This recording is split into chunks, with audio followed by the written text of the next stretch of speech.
Welcome back to the Drink to the Past podcast, part 3. Unless you're on Podbean, in which case you're listening to this all in one go like a freaking badass. Or Like something. me in the future Yeah, when I listen to this. because you're one of our 6 listeners. Okay, I guess. Or something. I haven't been tracking the numbers exactly, but it's not very much. Hey, share our podcast, guys. Anyway, so fan topics for the week. We don't really have any fan topics, but we do have a fan art submission because our old crappy logo, which you can now see on the YouTube version, has been replaced and updated by one of our listener viewer guys who drew this for us, which is actually like way better than my art because he's like an artist and shit. So thank you to @Razwahar. Razwhar. I'm not sure how do you pronounce that. Technically, I think he usually says Rajwar, but I feel like that's not correct. I think it's anyway.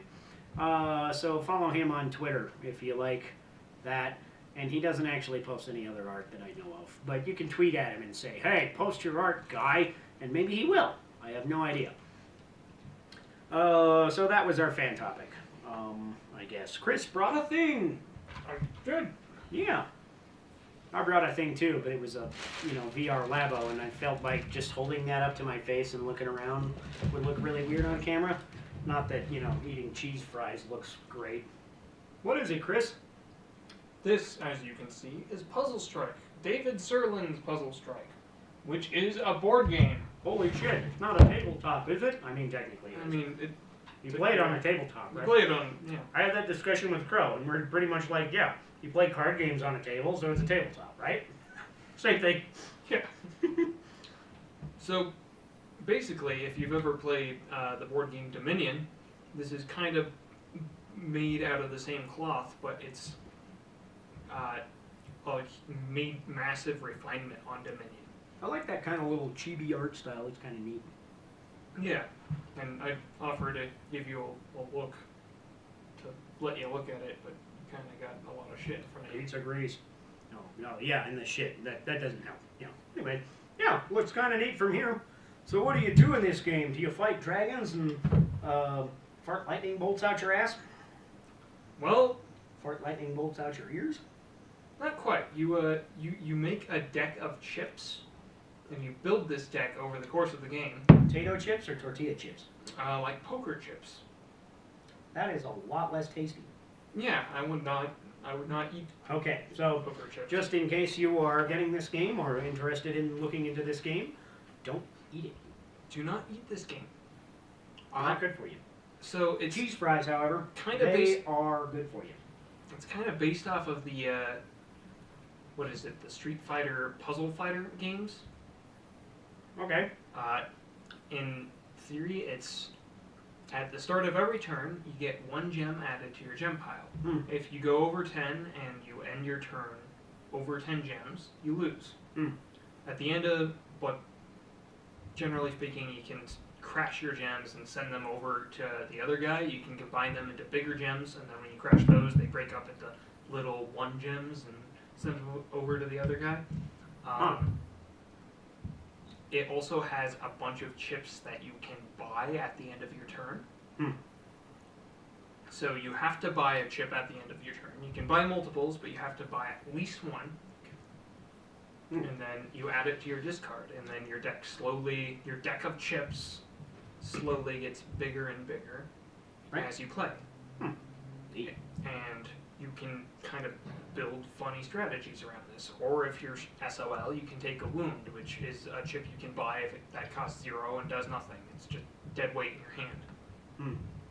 It's kind of interesting. It's one of those games where it's like you can pull it out and you can play it with a friend, and you can play it for hours, just many games, and have fun just kind of trying out new strategies. Cool. So it's Super Smash Brothers? Not even. No, because I'm actually good at this. Oh, okay. Says the guy who kicks everybody's ass with Palutena. Anyway. Yeah, so that sounds kind of neat. Well, is there anything else you have to say about that? Because I feel like we pretty much summed it up pretty okay, but, I mean, this last episode of the podcast is only 5 minutes long, so should we fluff it out with more content? We should definitely fluff it out with more content. All right. So I've been going through the AD&D DMG and kind of building the wilderness region Cool. and using all my little tools. And I gotta say, it's kind of fun to just be like, here's a wide level region, and then you have your encounter structures, and you say, hey players, here are the things in this area. Go there, and if they go there, you kind of you may have to improvise a little, but you kind of know what's going on there. Cool. And I realized that this is the way that you've been running your games for like the past, 10 years? All of them? Yeah, we've been playing together right about 10 years, because it was our junior year, I think, that you kind of started hanging out with us, and so that would be 11 years that we've been hanging out and playing D&D-ish. 11 years of playing D&D. Yeah, we've had quite an adventure, worth 750. So I guess what I'd ask you is, can you think of a time where we ever did something that completely came out of left field at you and you had to just stop and figure out what the fuck to do?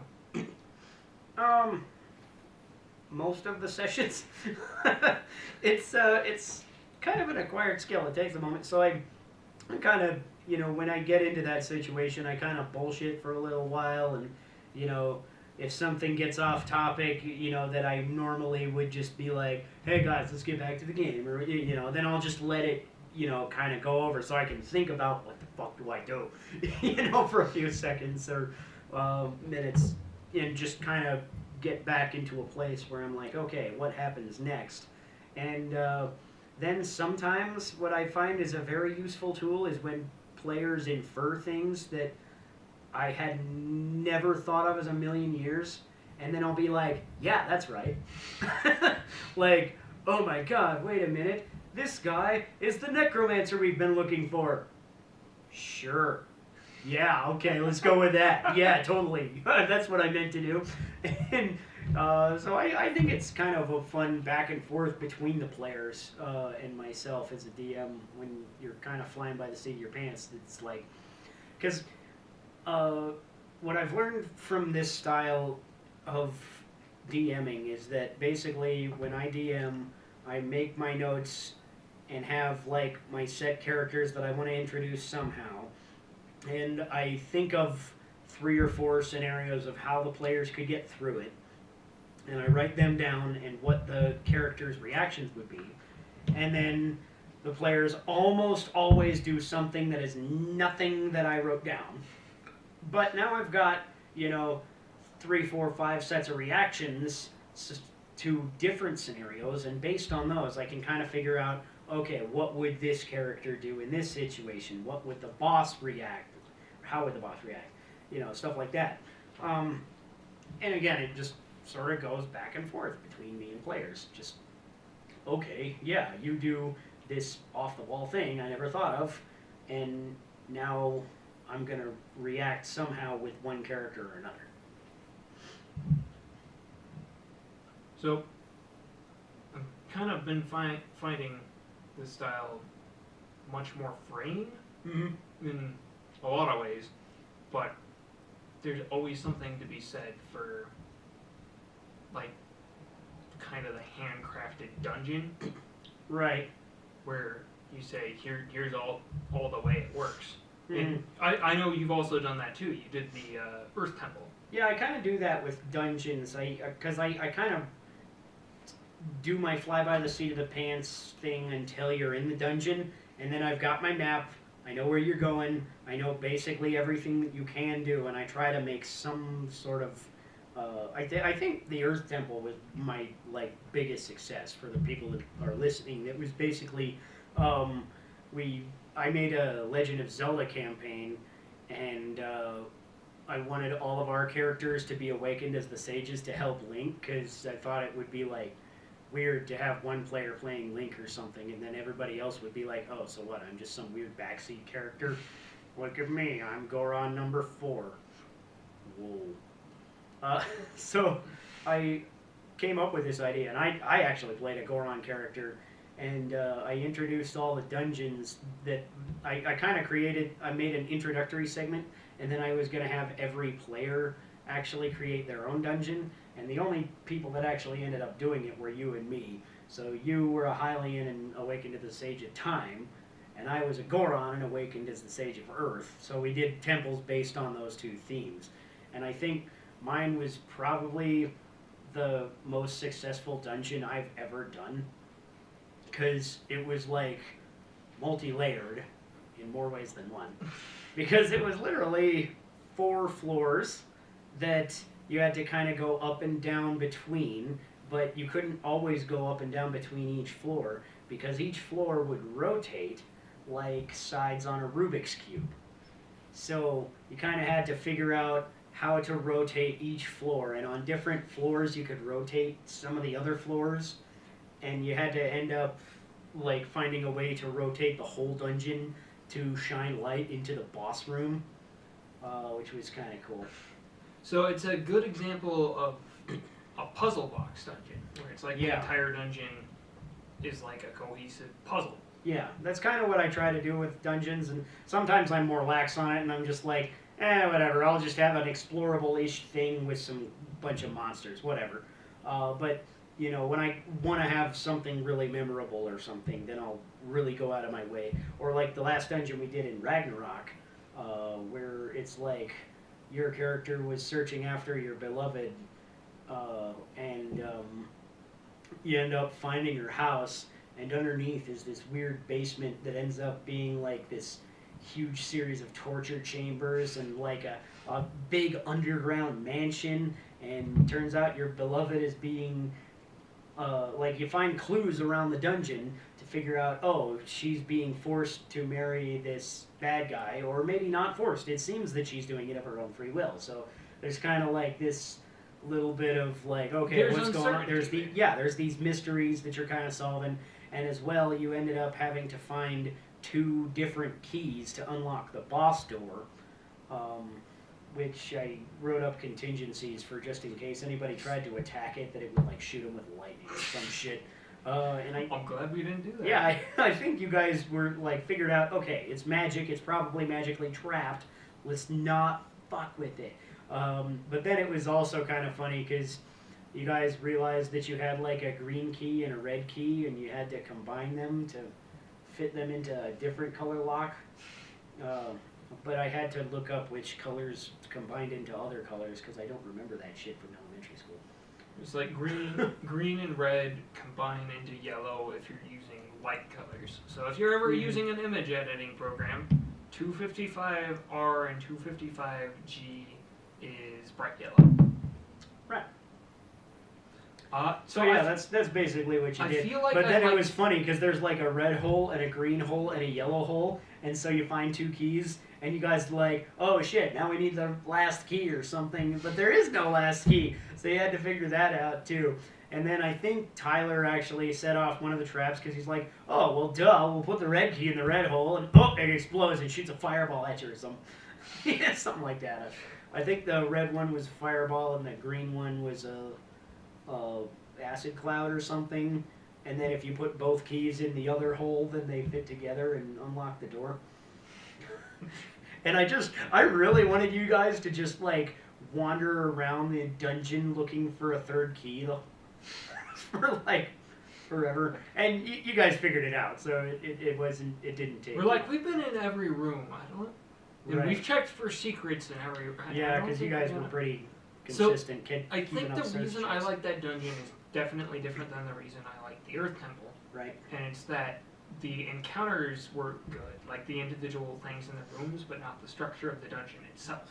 Right, because the structure of 90% of dungeons I do is I'm like, hello dungeon creator app, boop, boop, boop, oop, look, I got a dungeon. And then I fill it in with my own shit. I just generate the map. And I've done that before, but I always kind of feel bad doing it. I like the handcrafted dungeons because it gives you more control over it. You see this thing first, and then you see these other things, so that the players get exposed to the things you want them to be exposed to first, and then they get the ability to loop back around on areas where looping back around might matter. Right. Cool. Yeah, so as far as I know, that can wrap up our podcast, because now we have slightly more than 5 minutes of content for the last movie video thing. So if you want more content, then come back next week, or Sure shit. yeah, share our stuff, and we'll make more of it. You know, if you share us and we get 1 billion subscribers overnight, then we will set up a Patreon and we will make this our full-time job. Sound fair? I mean, 1 billion subscribers is a lot. I would probably try to. 1 billion subscribers is a lot. Yeah, if we get 1 billion subscriber overnight, then we're quitting our jobs and doing this full time. We're going to do a podcast. In that unlikely event, I will do that. Okay. All right. And we will live off of Patreon, and probably like all of our subscribers will leave in a week, and we'll be fucked. But until then, we have been A Drink to the Past. My name is Sean Michael Patrick Thompson. You can find me on social media at SpamoManoSpam on the Twitter box, or go over to 2guysplayingzelda.com, and you can find all sorts of fancy articles written by me about all sorts of weird stuff I think about Zelda and stuff. So upcoming soon, I'm going to be writing an article there based on my top 5 least favorite Zelda games of all time. Because I did a top 5, well, I did a whole ranking series, actually. You can read, like, literally, I just reviewed every Zelda game, and then at the end I did, like, a top 5. These are actually my favorites, because I tried to do, like, an objective ranking for the... As objective as... Yeah, as objective as you can get, which I made fun of myself for a few times for, like, okay, this is really kind of my opinion, but it's my opinion of what is objective, so... Like, where does that fall? Gray area, whatever, don't care. Zelda 2 sucks. Anyway, so be sure to watch out for my top 5 worst Zelda games of all time, which is kind of weird, because, I mean, there's, like, one that I really legitimately think is bad, and then, like, most of the other ones in the series, I'm like, this is actually a really good game, even if it's not as good as the other one. So I feel like it's going to be, like, you know, number 1 already right now, probably, if you know me at all. And the rest of them, you'll have to kind of find out. And I'll just tell you why I don't think they're as good as the other ones. So I still think it'll be a fun piece to write anyways. You can also check out, I've been posting my stuff on ZeldaCoalition.com, which is a new site by 2 Guys Playing Zelda. If you go over there right now, you can check out all sorts of cool fan content or post your own. There's podcasts and YouTube videos and music and... fan art, whatever kind of Zelda content you like, you can find there, and you can post there if you make your own. So check them out. Who's this guy? I'm Chris. Zelda 2 doesn't actually suck Audette. And, that's not your middle name. Your middle name is no last name. You can find the stuff I wrote on DriveThruRPG. It's 5 Cataclysms Core Rules Beta Edition, which I wrote with my co-author. You can also find House of Flowers, which I wrote all on my own. Both of those are pay what you want. If you also check out our publishing company, not really a company, my co-author just released the 100 Clones of Timothy the Wise, a high-level adventure for our game. So I would pick up probably the Sunken Fort first, and then I would give that a look-see if that sounds interesting to you. How do you pick up a Sunken Fort? Like, do you have to be as strong as Aquaman? I don't know, but an amber golem crushed it underfoot. He was the size of a mountain. We dispelled it. We got rid of him with a go. That sounds likely. So until next time, you people of the internet, goodbye. Except for the hit stop. Oh, I didn't hit stop there. I tried to mask it with my thumbs up, which is